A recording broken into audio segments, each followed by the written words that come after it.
അസ്സലാമലൈക്കും. ഭൂമിയെ ഒരു തൊട്ടിലാക്കിയിട്ട് അള്ളാഹു ഉപമിക്കുന്ന ഒരു ഭാഗമാണ് വിശുദ്ധ ഖുർആനിൽ പറയാൻ പോകുന്നത്. അധ്യായം 20 സൂറ തോഹയില് 53 പറയുന്നത്, നിങ്ങൾക്ക് വേണ്ടി ഭൂമിയെ തൊട്ടിലാക്കുകയും നിങ്ങൾക്ക് അതിൽ വഴികൾ ഏർപ്പെടുത്തി തരികയും ആകാശത്ത് നിന്ന് വെള്ളം ഇറക്കി തരികയും ചെയ്തവനത്രേ അവൻ. അങ്ങനെ വെള്ളം അതുമൂലം വ്യത്യസ്ത തരത്തിലുള്ള സസ്യങ്ങളുടെ ജോഡികൾ നാം ഉൽപ്പാദിപ്പിക്കുകയും ചെയ്തിരിക്കുന്നു. നിങ്ങൾ തിന്നുകയും നിങ്ങൾ കന്നുകാലികളെ മേയ്ക്കുകയും ചെയ്തുകൊള്ളുക. ബുദ്ധിമാന്മാർക്ക് അതിൽ ദൃഷ്ടാന്തമുണ്ട്. ഇവിടെ പറയുന്ന നോക്ക്, തൊട്ടിലിനെ പറ്റി നമ്മൾ പറയാന്നുണ്ടെങ്കിൽ തൊട്ടിൽ ഒരിക്കലും നിലത്ത് തട്ടുന്നില്ല. എന്നാലോ തൊട്ടിലിന് ഒരു പ്രത്യേക സപ്പോർട്ടിങ് ഉണ്ടായിരുന്നു. ഒന്നെങ്കിൽ മേലേന്നോ അല്ലെങ്കിൽ താഴേന്നോ അതിനൊരു സപ്പോർട്ടിങ് ഉണ്ടാവും. ഭൂമി അതിനോട് ഉപമിക്കുക ചെയ്യുന്നത്. യഥാർത്ഥത്തിൽ ഭൂമി അന്തരീക്ഷത്തിൽ നിൽക്കണം, അതേപോലെ അതിനെ പിടിച്ചു വെക്കുകയാണ് ചെയ്യുന്നത്. തൊട്ടിനോടാണ് അള്ളാഹു അതിനെ ഉപമിക്കുന്നത്. എന്നിട്ട് അള്ളാഹു പറയുന്നത് എന്താ, ജോഡികളുള്ള ഒരുപാട് സസ്യങ്ങൾ ഉൽപ്പാദിച്ചു എന്ന്. യഥാർത്ഥത്തിൽ ഏതൊരു വസ്തുവിലേക്ക് പോയി കഴിഞ്ഞാൽ അതിനൊക്കെ അള്ളാഹു ജോഡികളെ ഉണ്ടാക്കിയിട്ടുണ്ട്.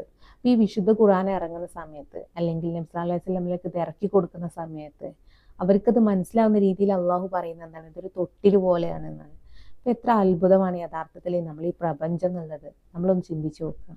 അതിൽ തന്നെ 55 പറയുന്നത്, അതിൽ ഭൂമിയിൽ നിന്നാണ് നിങ്ങളെ നാം സൃഷ്ടിച്ചത്, അതിലേക്ക് തന്നെ നിങ്ങളെ നാം മടക്കുന്നു, അതിൽ നിന്ന് തന്നെ നിങ്ങളെ മറ്റൊരു പ്രാവശ്യം നാം പുറത്തു കൊണ്ടുവരികയും ചെയ്യുന്നു. പക്ഷെ മണ്ണുകൊണ്ടാണ് അള്ളാഹു സൃഷ്ടിച്ചത്, എന്നിട്ടോ ആ മണ്ണിലേക്ക് തന്നെ മനുഷ്യൻ പോവുകയും ചെയ്യുന്നത്. പിന്നെയും തിരിച്ച് അള്ളാഹു ആ മണ്ണിൽ നിന്ന് തന്നെ അല്ലെങ്കിൽ നമ്മൾ ഉയർത്തെഴുന്നേൽപ്പിച്ചിട്ട് കൊണ്ടുവരികയും ചെയ്യുന്നത്.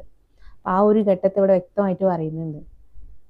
ഈ പറയുന്നതൊക്കെ നമ്മൾ സൃഷ്ടാവ് നമ്മളോടാണ്. ആ ഒരു കാര്യം നമ്മൾ മറക്കരുത്.